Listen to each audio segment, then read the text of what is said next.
Assalamualaikum warahmatullahi wabarakatuh.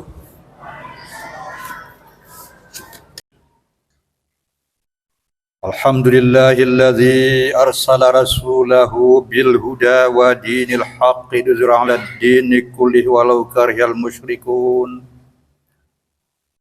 Asyhadu an la ilaha illallah wahdahu la syarika lah wa asyhadu anna Muhammadan 'abduhu wa rasuluhu la nabiyya ba'dah. Allahumma salli wa sallim wa barik ala Muhammad wa ala alihi wa ashabihi ajma'in. Amma ba'd. Ya ayyuhallazina amanu taqullaha haqqa tuqatih wa la tamutunna illa wa antum muslimun.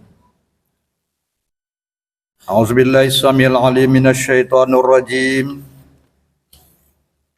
Wal 'asr innal insana lafi khusr illa allazina amanu wa 'amilus solihati wa tawasaw bil haqq wa tawasaw bis sabr. Wa qala ta'ala fi ayatil ukhra iyam samskum qaru faqad massal qauma qaru misluh wa tilkal ayyamun nudawiluha bainan nas la'alamallahu allazina amanu wa yattakhidha minkum syuhada wallahu la yuhibbuz zalimin.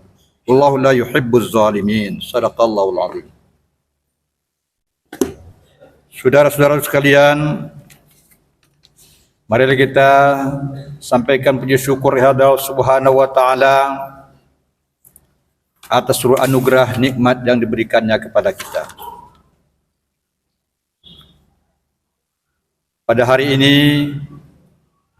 kita telah memasuki hari ke-17 dari Muharram 1445 Hijriah. Bermakna bahwa kita berada pada tahun baru Islam.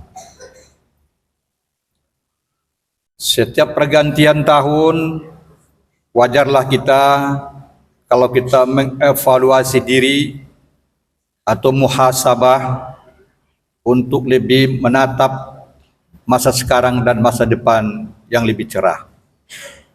Baik secara pribadi maupun secara institusi, kelembagaan, dan lain sebagainya. Memang perjalanan waktu itu dibagi kepada 3 yang tak bisa dilepaskan manusia, itulah siklus sejarah. Masa lampau, masa sekarang, dan masa yang akan datang. Masa lampau telah berlalu, tetapi dia adalah sejarah yang sangat bermanfaat kepada manusia apabila manusia mengambil yang iktibar dari masa lampau. Karena memang begitu, masa lampau itu adalah guru juga bagi kita. Karena apa yang terjadi pada masa lampau itu, itu perlu menjadi catatan bagi kita untuk menapaki masa sekarang ini dan untuk bersiap ke masa yang akan datang. Baik secara pribadi maupun secara institusi. Karena itu, pada setiap pergantian tahun seperti ini, paling dituntut kepada kita semua adalah muhasabah diri, evaluasi diri, introspeksi diri untuk menatap masa sekarang dan masa depan. Baiklah kita ambil satu persatu di antaranya, antara yang penting yang memperkirakan Allah, bagaimanakah kehidupan beragama kita. Evaluasi diri itu bisa kita lakukan dalam berbagai hal, dalam berbagai aspek kehidupan kita. Kalau kampus kita ini sebagai sumber daripada intelektual, mengevaluasi diri tentang sebagai mahasiswa, mengisi diri tentang apa dan bagaimana yang saya peroleh pada tahun-tahun yang lalu, pada semester-semester yang lalu, dan bagaimana saya sekarang, bagaimana saya ke depan. Itulah diantaranya itu semua. Bisa evaluasi diri juga itu bagi kita dari segi ekonomi, dari segi sosial, dari segi budaya, dan lain-lain. Tapi baiklah, di antara banyak aspek yang kita evaluasi itu, mari kita lihat bagaimana kita mengevaluasi diri kita dalam bidang agama. Ya. Kenapa itu penting? Karena salah satu di antaranya yang paling penting dalam hidup kita ini adalah senantiasa berpikir bagaimana kedudukan keberagamaan saya sekarang ini. Di mana posisi saya? Nah, itu penting. Karena beragama itu ya bermacam-macam juga tingkatannya. Dari tingkat terendah sampai tingkat tertinggi. Apa contohnya? Keberagaman kita ini. Ada di antara kita dalam beragama, beramal agama ini masih keterpaksaan. Keterpaksaan. Sholat masih keterpaksaan. Misalnya ya, masih keterpaksaan. Baca Quran masih keterpaksaan. Kalau tidak dipaksa-paksa, tidak jadi-jadi. Ya itu contoh, keterpaksaan. Ini masih banyak kita lihat, apalagi kalau sholatnya sholat subuh, berat untuk bangun di dini hari itu, keterpaksaan masih banyak di antara kita ini. Bagaimanakah kita meningkatkannya keterpaksaan itu menjadi keterbiasaan? Kalau keterpaksaan ini itu ciri-ciri antara Allah masih belum sempurna. 5 kali sehari semalam mungkin sholat belum sempurna, masih terpaksa, belum ada sesuatu kesadaran yang mendalam. Nah, boleh jadi meningkat sedikit keterbiasaan. Nah, udah biasa, sholat zuhur udah biasa, sholat asar udah biasa. Nah, tapi apakah kita sudah sampai kepada kebutuhan? Udahkah meningkat kebutuhan? Artinya apa? Sudah terasa sesuatu kekurangan pada diri kita, ya anak-anakku semua mahasiswa, sudah terasa kepada kekurangan diri kita ketika asar sudah tiba waktunya kita belum asar. Itu terasa kita sudah butuh. Nah, kebutuhan kita sudah terpenuhkah kebutuhannya itu dari segi keberagaman kita itu? Nah, jadi sudah meningkat ya. Nah, meningkat. Jadi keterpaksaan tadi itu, keterbiasaan, kebutuhan, udah merasa butuh. Baru timbul tingkat berikutnya, ketergantungan, udah tergantung dia. Dia tidak akan senang pada hari ini kalau tidak bacanya Quran 1 lembar, 2 lembar, udah ketergantungan dia. Ya kan? Mungkin ketika dia mau tidur, tidak tertidur dia. Oh saya tadi belum. Ya sama dengan orang juga mungkin makan obat, dia tergantung dia barangkali juga dia. Nah, jadi ini sudah meningkat. Jadi ini peningkatan itu haruslah ada pada diri kita. Baru terakhir tingkat tertinggi yaitu kelezatan beribadah. Nah, kelezatan beribadah. Puncak-puncak inilah saudara sekalian, ya kan, yang harus kita tempuh itu. Nah, sekarang kita coba evaluasi diri ini dari segi keberagaman kita inilah. Ya, apakah kita masih banyak dengan keterpaksaan itu? Maka robalah. Paling tidak kita berada pada tingkat, ya kan, terbiasa. Ya kan, terbiasa itu sudah mulai ada rasa bahwa tidak puas kalau belum melakukan sesuatu tadi. Nah, sudah terbiasa dia. Subuh terbiasa bangun jam 5, terbiasa. Tapi harus tingkat lagi, yaitu kebutuhan. Sudahkah itu merupakan kebutuhan? Sebagian orang merasa butuh sarapan pagi, sudah terasa butuh. Kalau belum sarapan, dia merasa ada sesuatu yang kurang. Nah, begitu kira-kira ya. Sampailah ke tingkat tertinggi tadi itu adalah kelezatan. Nah ini sebetulnya tingkatan-tingkatan ini. Ya kan, inilah yang kita evaluasi dalam diri kita dari tahun ke tahun. Ya, Boleh evaluasi itu harian, boleh evaluasi itu mingguan, boleh bulanan, semesteran, boleh tahunan. Nah, kita sekarang pada tahun 1445 Hijriah ini. Karena itu saudara-saudara sekalian, muhasabah itu penting. Ya, kenapa penting muhasabah itu? Karena dalam muhasabah itulah kita menghitung diri kita. Muhasabah itu hisab. Dari kata tahisab, berhitung. Ya, arti berhitung itu melihat apa-apa yang sudah kita lakukan ya dalam setahun yang lalu itu ya yang akan membawa kita kepada lebih baik lagi. Nah, jika masa lampau kita itu adalah masa lampau yang kita jadikan sejarah, kita harus belajar banyak dari masa lampau. Ya, karena masa lampau itu iktibar, ibrah. Dalam Quran disebut ibrah. Ya, Quran menyebutkan masa lampau ini ibrah. Itu belajar dari masa lampau itu. Oleh karena itulah maka Al-Quran ya kan, menjelaskan tentang sejarah, tentang kisah-kisah para nabi-nabi, rasul-rasul, mulai dari Adam. Kenapa banyak sekali dalam Quran itu sejarah? Karena orang harus melihat ya kan, apa yang terjadi pada masa lampau manusia. Karena itu akan berulang, sejarah itu berulang. Yang berbeda, yang bertukar adalah aktor-aktornya saja.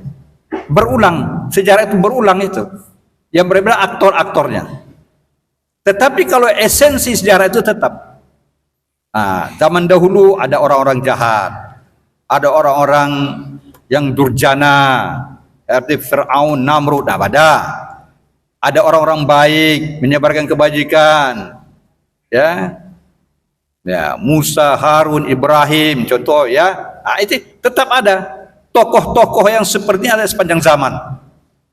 Nah, oleh karena itu perlu kita melihat untuk kita jadikan sebagai suatu ya kan tapak sejarah itu untuk mengetahui apa yang harus kita buat sekarang. Nah, masa sekarang kita ini masing-masing ya, anak-anakku terutama mahasiswa, masa sekarang Anda ini adalah karena masa lampau. Jadi karena tidak boleh kita meninggalkan masa. Kenapa Anda duduk di semester 3 misalnya? Karena masa lampau Anda pernah semester 1. Coba kalau tidak pernah Anda semester 1, tidak mungkin semester 3. Kenapa Anda bisa masuk diterima di UMA ini? Karena Anda pernah di SMA dulu dan lulus. Itu dalam masa lampau. Jadi karena itu masalah Anda sekarang ini adalah akibat daripada masa lampau lalu. Nah, lalu kemudian masa depan kita ditentukan masa sekarang. Nah, jadi sekurang tidak bisa. Jadi kalau Anda ingin sukses di masa depan, sekarang menanamnya. Kalau petani itu ingin sukses, sekarang dia menanam dengan baik, memupuk, dia akan tanam tanamannya, mengairinya dengan baik. Insya Allah dia akan panen dengan baik. Anda juga begitu semua nanti ya, anak-anakku mahasiswa, Anda ingin cerah di masa depan, ingin memperoleh cerah di masa depan, ini sekarang, ya kan? Apa yang dilakukan sekarang ini, tentu Anda akan berbuat. Apa yang dilakukan untuk berbuat itu, inilah dia. Apa yang dilakukan untuk menuntut ilmu ini, apa yang dilakukan untuk memperkaya ilmu kita, dan ini semua ada pada kita sekarang ini.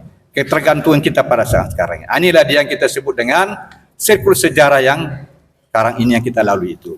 Oleh karena itu, saudara sekalian, ya marilah kita melakukan muhasabah diri kita ini dalam berbagai hal yang saya sebut, termasuklah di antara yang paling pokok dalam bidang kehidupan beragama kita. Kehidupan kita pribadi secara beragama. Ya, mudah-mudahan ini semua ya menjadikan cambuk ada cemeti bagi kita untuk meraih prestasi-prestasi yang lebih tinggi lagi di masa yang akan datang, karena kita sudah belajar dari apa yang kita lihat. Atas dasar muhasabah kita itulah kita ingin merubah diri dengan prinsip bahwa hari ini harus lebih baik dari hari kemarin. Hari ini harus lebih baik dari hari kemarin. Begitulah tahun ini harus lebih baik dari tahun kemarin. Nah, itu prinsip perjuangan hidup kita. Nah, terutama anak-anakku mahasiswa untuk menggapai cita-cita dan meraih masa depan yang lebih baik. Mudah-mudahan dengan khotbah yang singkat ini ya ada bermanfaat kepada kita dalam menapaki hidup dan kehidupan kita di masa-masa yang akan datang ini. Barangkali inilah yang saya sampaikan pada khutbah singkat ini. Barakallahu li wa lakum fil Qur'an azim wa nafa'ani wa iyyakum bima fihi minal ayati wa hakim. Fataqabbalallahu minni wa minkum tilawatahu innahu was-sami'ul alim. Fastaghfiruh innahu huwal ghafurur rahim.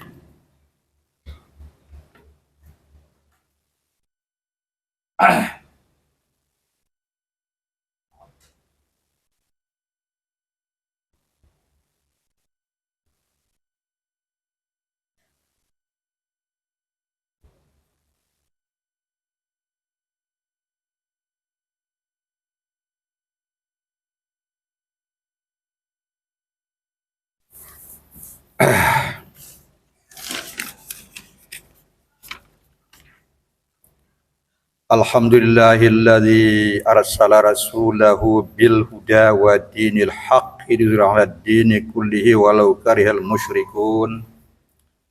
Asyhadu an la ilaha illallah wahdahu la syarikalah wa asyhadu anna Muhammadan abduhu wa rasuluh la nabiyya ba'dah. Amma ba'd. Wa ya ibadallah usikum wa iyaya bittaqwallah faqad fazal muttaqun. Inna Allah wa malaikatahu yusalluna ala nabi ya ayyuhalladzina amanu sallu alaihi wa sallimu taslima. Allahumma salli ala Muhammad wa ala ali Muhammad kama sallaita ala Ibrahim wa ala ali Ibrahim wa barik ala Muhammad wa ala ali Muhammad kama barakta ala Ibrahim wa ala ali Ibrahim fil alamin innaka Hamidum Majid. Allahumma ighfir lil muslimin wal muslimat wal mu'minin wal mu'minat bi rahmatika ya arhamar rahimin. Rabbana zalamna anfusana wa in lam taghfir lana wa tarhamna lanakunanna minal khasirin. Rabbana atina fid dunya hasanah wa fil akhirati hasanah wa qina azaban nar. Badallah innallaha ya'muru bil 'adli wal ihsan wa ita'i dzil qurba wa yanha 'anil fahsya'i wal munkari wal baghi ya'idzukum la'allakum tadhakkarun. Fazkurullaha yazkurukum wa la zikrullahi akbar.